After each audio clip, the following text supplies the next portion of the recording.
Olá, começa agora o Saber Direito Debate. Aqui comigo hoje a professora Jéssica Ferracioli. Além de professora, ela é advogada e mestre em Direito Penal. No Saber Direito desta semana, ela ministrou curso sobre tráfico de pessoas. Na aula 1, falou sobre o tráfico de pessoas e sua evolução histórica. Na aula 2, definição do tráfico de pessoas. Na aula 3, fatores colaboradores para o tráfico de pessoas. Na aula 4, formas de tráfico de pessoas. E na aula 5, tráfico de pessoas para fins de exploração sexual. Tem uma obra aí saindo do forno, a gente fala dela daqui a pouquinho. Professora, muito obrigada pela sua presença aqui. Eu quem agradeço. Eu gostaria então que a gente começasse a nossa conversa explicando mais uma vez, durante as aulas você falou sobre isso, mas acho importante a gente falar de novo, que o tráfico de pessoas não diz respeito só à exploração sexual, que é a primeira coisa que vem à nossa mente. É muito maior do que muita gente imagina, né? Sim. O tráfico de pessoas não versa exclusivamente sobre a exploração sexual, conforme aprendemos ao longo dessa semana. Conforme a definição inserida no artigo 3º do protocolo adicional à Convenção de Palermo, que versa sobre a repressão do tráfico de pessoas, a punição dos traficantes, o tráfico de pessoas versa sobre várias modalidades exploratórias, atreladas às modalidades de exploração. Portanto, versando inclusive sobre a exploração sexual, a exploração do trabalho, a extração de órgãos, tecidos e células humanas, a servidão, as práticas similares à escravatura ou à escravatura e qualquer outra finalidade degradante. Vai muito além, então, da exploração sexual, né? É muito amplo. E eu queria te perguntar, como é que o Brasil está a respeito disso? Como é que está a nossa legislação nesse sentido, professora? Infelizmente, a legislação brasileira, que cuida da criminalização do tráfico de pessoas, está muito aquém dos exigidos pelo protocolo adicional e sua definição, ainda mais pelo Brasil se tratar de um país signatário à Convenção e aos seus protocolos adicionais por meio do Decreto 5.017 de 2004. No entanto, até o momento, no ordenamento jurídico interno, há apenas a tipificação do tráfico de pessoas no âmbito interno e no âmbito internacional, previsto nos artigos 231 e 231-A, que versa apenas sobre a exploração sexual e o exercício da prostituição. Quer dizer que não existe uma tipificação no nosso Código Penal que abrange o crime como um todo mesmo, em todas as suas características. Não existe isso. Não existe. Apenas a previsão desses dois artigos, conforme eu mencionei, e a aplicação de normas penais subsidiárias previstas no Estatuto da Criança e do Adolescente, na lei que tipifica a extração de órgãos e no próprio Código Penal brasileiro, mas são normas de aplicação subsidiária e não atendem à necessidade e à gravidade do crime tráfico de pessoas como um todo. E o que falta para isso, professora? Falta os nossos legisladores aí resolverem, né, tomar medidas, né, e, enfim, resolver criminalizar o crime. Vamos explicar para as pessoas como é que funciona essa questão. O Brasil se tornou signatário da Convenção de Palermo, que é a convenção que especifica, o crime de tráfico de pessoas, dentre outras modalidades, dentre outros crimes, desde 2004, não é isso? Sim. Desde 2004. Então, de lá para cá, por que houve esse espaço tão grande de tempo e até hoje não existe uma lei específica que verse sobre o tráfico de pessoas? Por que isso existe? Então, na verdade, no âmbito interno, houve duas alterações legislativas. Uma ocorrida no ano de 2005, por meio da Lei 11.106, que implementou no ordenamento jurídico interno o crime de tráfico interno, ocorrido dentro do território nacional, que até então existia apenas a criminalização do tráfico internacional, no qual figurava como sujeito passivo, como vítima, apenas as mulheres. A partir de 2009, houve uma mudança, um olhar atrelado à dignidade humana, porque em 2009, por meio de outra legislação, alteração legislativa, modificou-se.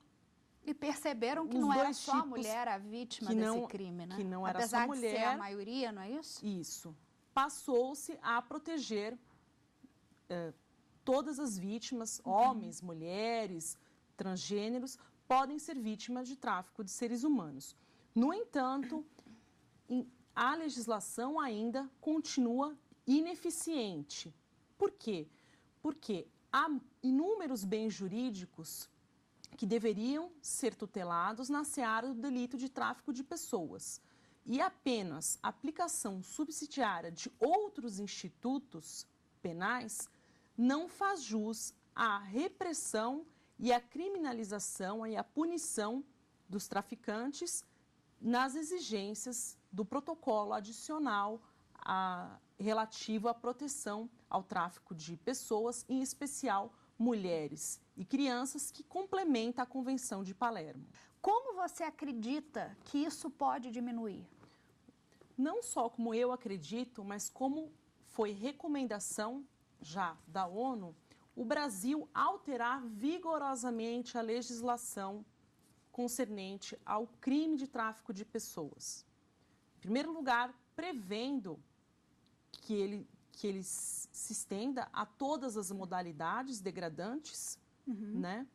Em segundo lugar, que a conduta do indivíduo que se utiliza dos serviços das pessoas vítimas de tráfico seja criminalizada. Por quê? Porque o Brasil, vamos colocar como exemplo aí a prostituição e a exploração sexual. Lembrando que o tráfico de pessoas desenvolve-se em outras modalidades degradantes. Sim, claro. Também.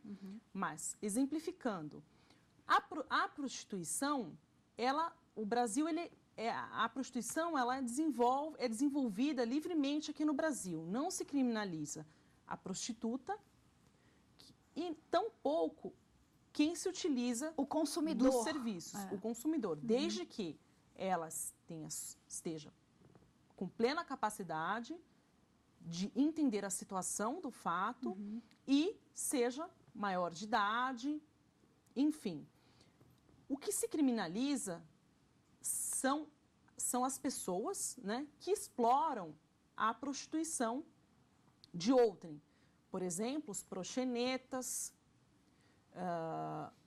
os cafetões. Então, a conduta de quem explora a vítima, ou nesse caso, né, não seria vítima, mas ela sim é criminalizada. Então, portanto, o que alimenta o tráfico é a demanda. A demanda existente principalmente nos países de destino. E por tal razão, eu entendo que, além da tipificação eficiente, que abranja todas as formas de tráfico de pessoas, seria necessária também a incriminação da conduta da pessoa que se utiliza dos serviços da vítima traficada, seja ela a exploração sexual, seja ela a exploração laboral. E ainda torna-se imprescindível a informação, porque muitas vítimas caem nas mãos das organizações criminosas por ingenuidade. Então, acredito que esses 3 fatores seriam essenciais para o Brasil começar aí... Coibir esse tipo de crime, né? Sem demanda, realmente, como é que esse mercado seria sustentado, né? Isso. Bom, um minutinho, professora. Eu te peço um minutinho também, a gente vai para um breve intervalo, daqui a pouquinho tem mais Saber Direito Debate. Até já.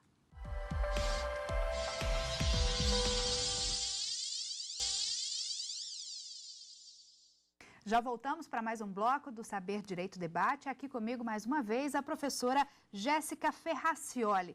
Professora, voltando então ao assunto, o Brasil é hoje um país de origem, de destino ou de trânsito? O Brasil se encontra desse tipo de crime, claro. Se encontra nas 3 categorias. Ele é tanto país de origem, ou seja, berço de vítimas de tráfico de seres humanos, como país de trânsito, ou seja, por onde passam as vítimas, né, que se dirigem até o seu destino final, né? E também, ao mesmo tempo, é um país de destino de vítimas de tráfico de pessoas. Quer dizer que, nesse caso, o Brasil evoluiu, entre aspas, porque não era assim, né? Até, não sei, há pouco tempo, relativamente pouco tempo, ele se caracterizava como um desses tipos só? Então, na verdade, os graus, né, ele tem maior incidência como país de origem, né, como país de trânsito já diminui a classificação, né, nos relatórios internacionais, e de destino também tem uma classificação reduzida. Como, por exemplo, podemos apontar aí, como, por exemplo, como sendo classificado como país de destino, o caso dos bolivianos que vêm trabalhar, principalmente em São Paulo, nas fábricas de costura, e ali permanecem em situação de exploração, análogas de escravos, a condições análogas de escravos, mas não pode ser caracterizado como condição análoga de escravo. Por quê? Porque eles sofrem o aliciamento, o recrutamento nos seus países de origem. O traslado é promovido, geralmente, por essas pessoas que têm interesse em manter os imigrantes na situação de exploração laboral. Você está com um livro no forno, prestes a ser lançado, né? O tráfico de seres humanos entre as novas formas de criminalidade. Eu queria que você me contasse um pouquinho dele e dissesse para a gente também quando é que ele vai ser publicado. Meu livro será publicado, sim, como dizem os editores, está no prelo, no forno, pela editora Saraiva, ainda este ano, em formato digital. Meu livro é fruto, né, de uma jornada aí, de um ano de pesquisas, e foi fruto aí da minha dissertação de mestrado, de obtenção do título de mestre em Direito Penal. E o livro em si aborda justamente a problemática do tráfico de pessoas, onde eu faço uma análise crítica acerca dessa tipificação penal brasileira ineficiente, fazendo uma abordagem sobre todas as formas de tráfico de pessoas, inclusive fazendo propostas aí como a criminalização dos serviços da vítima traficada, de quem se usa dos serviços da vítima traficada.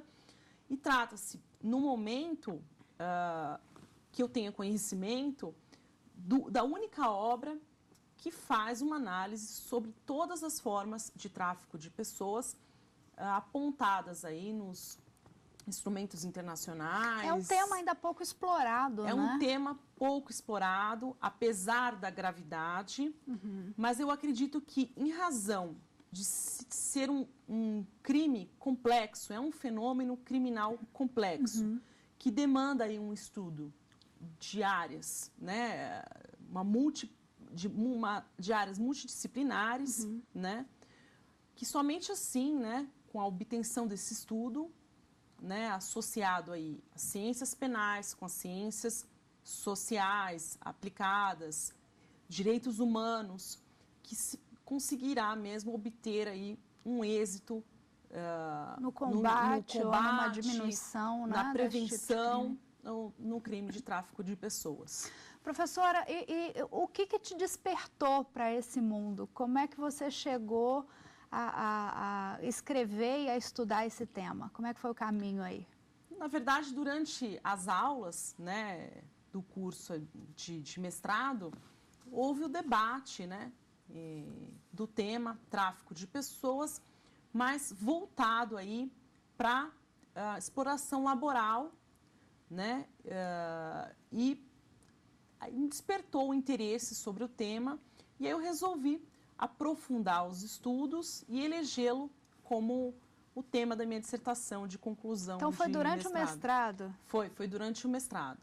Durante o mestrado e justamente pela temática emergencial, né, pela novidade do tema, né, que despertou aí a curiosidade, o interesse para um aprofundamento maior sobre o assunto tráfico de seres humanos. Bom, e você acha que ainda é um crime silencioso pela forma como ele é feito ou pela falta de denúncia, professora? As duas formas.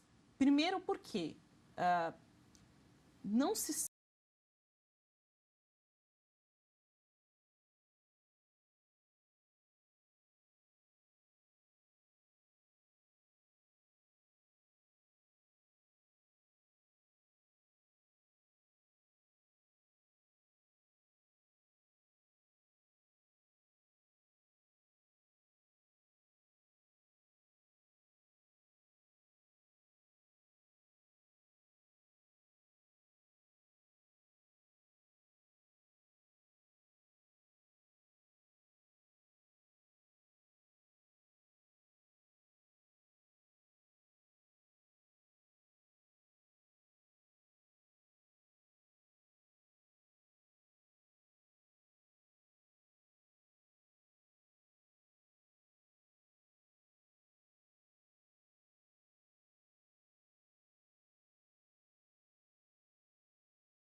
a sua deportação.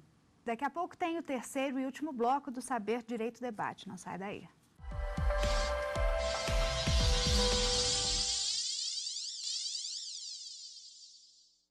Já voltamos para o último bloco do Saber, Direito, Debate. Aqui comigo a professora Jéssica Ferracioli. Chegou a hora da gente falar sobre os livros que ela trouxe. Professora, começando então, vamos pelo livro nacional em português. Livro nacional. Tráfico de Pessoas, de Laerte Marzagão Júnior.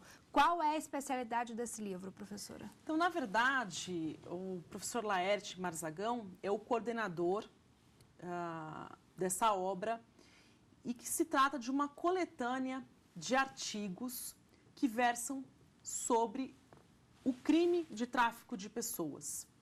Então, são doutrinadores, aí, especialmente de São Paulo, professor Fernando Capês, professor Vicente Greco Filho, professora Maria Elizabeth Queijo, professora Alessandra Greco, enfim, vários professores que se reuniram aí e escreveram artigos e que esse livro compõe aí essa coletânea de artigos que falam um pouquinho sobre o crime de tráfico de pessoas. Quer dizer que neste livro aqui existe a abordagem de todas as modalidades do tráfico ou não? Sim, não de forma aprofundada, um enfoque de Como uma análise vem aí integral. O seu livro, né? Isso, porque justamente a proposta do livro não é essa, né? A proposta é lançar o debate sobre o tema.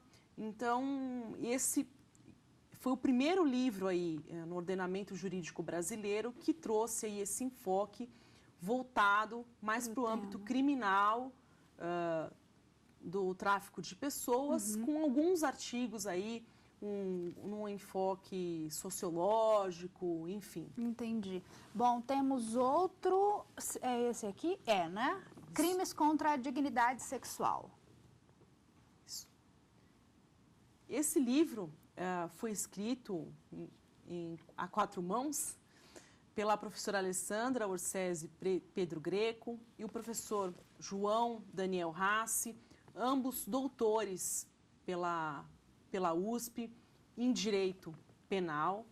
A professora Alessandra tem uma carreira aí longa sobre o estudo da vítima dogmática, que é a análise da vítima, do comportamento da vítima no crime. Uhum. Então, esse livro, essa obra, eu recomendo porque, para quem tem interesse em se aprofundar aí no direito penal sexual, e ela traz uma abordagem muito boa sobre o crime de tráfico de pessoas, tipificado no ordenamento jurídico, falando sobre as 2 espécies de crime, tanto o tráfico internacional quanto o tráfico interno, e ainda traz alguns conceitos novos de autocolocação da vítima em risco, a questão do consentimento da vítima. Uhum.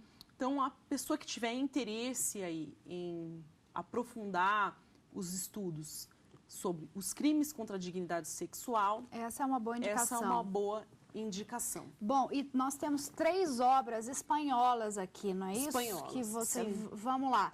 Tráfico Sexual, El Negócio de la Esclavitud Moderna.